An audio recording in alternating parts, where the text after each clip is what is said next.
The new strain of coronavirus has infected thousands of people, mostly in China, killed hundreds in the country, and prompted the World Health Organization to declare a global health emergency.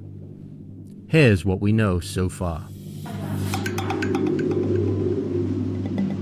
Coronaviruses are a large family of viruses that can cause potentially deadly diseases in mammals and birds. There are many kinds of coronaviruses, but only a handful are known to affect humans. Diseases range from the common cold to SARS, which infected more than 8,000 people and killed 813 in 2002 to 2003. Another well-known coronavirus is MERS, which was first identified in Saudi Arabia in 2012. At nearly 2,500, its rate of infection is lower than SARS but proved deadlier. More than 850 have died from it. In humans, coronaviruses are typically spread through airborne droplets of an infected person's fluid. It's believed SARS, MERS, and this new virus were first transmitted from animal to human, before being spread between humans. It's believed this new virus, officially 2019 nCoV, was transmitted from an animal to a human at this seafood and live animal market in Wuhan, China. Most of the people first infected with the virus had been to the market, which has been shut down.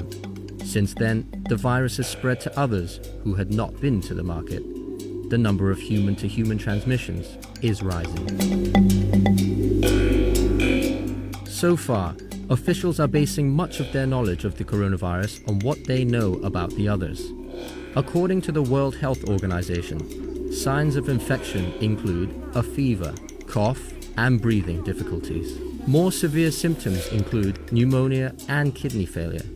But since a lot of the symptoms resemble that of the common flu, the only real way to know if you've been infected is to be tested. There is no specific cure for this new virus, but there are treatments available for many of its symptoms. There are cases of people who have been treated successfully and released from hospital. Antibiotics are not effective because they only work against bacteria, not viruses. But patients hospitalized for coronavirus may receive antibiotics because bacterial co-infection is possible. Since this virus is new, there is no vaccine for it, and it's possible there won't be one for years. People of all ages can be infected by the virus, but their symptoms are dependent on how healthy they are.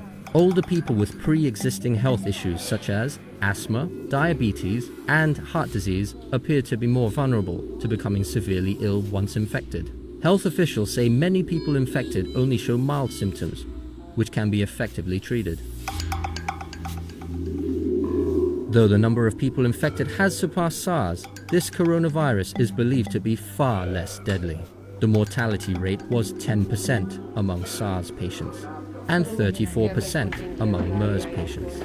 Right now, available statistics put the virus's mortality rate at around 2%. Despite this, the number of infections and deaths have risen every day, sometimes dramatically.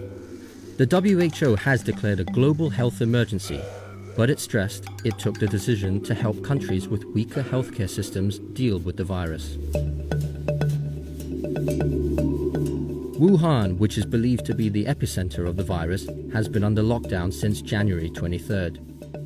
Other cities in Hubei province, of which Wuhan is the capital, are under lockdown too. Road, sea, and air traffic is highly restricted as Chinese authorities fight the outbreak. Other countries have also taken big steps. Some are denying entry to people who have recently traveled to Hubei province or other parts of mainland China. A few countries are requiring those returning from China to enter quarantine. Hong Kong has taken steps to reduce the number of people coming in from mainland China, but has stopped short of fully closing its borders.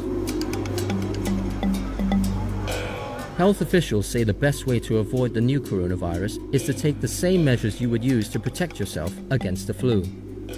Avoid close contact with anyone with a cough or fever. Wash your hands thoroughly and regularly, and wear a surgical mask when going out. Cover your mouth when you cough or sneeze with a tissue and dispose of used tissues in a trash bin right after you use them. And if you start to feel ill or show any symptoms, see a doctor right away. Common sense and extra vigilance are the key to minimizing your chances of infection.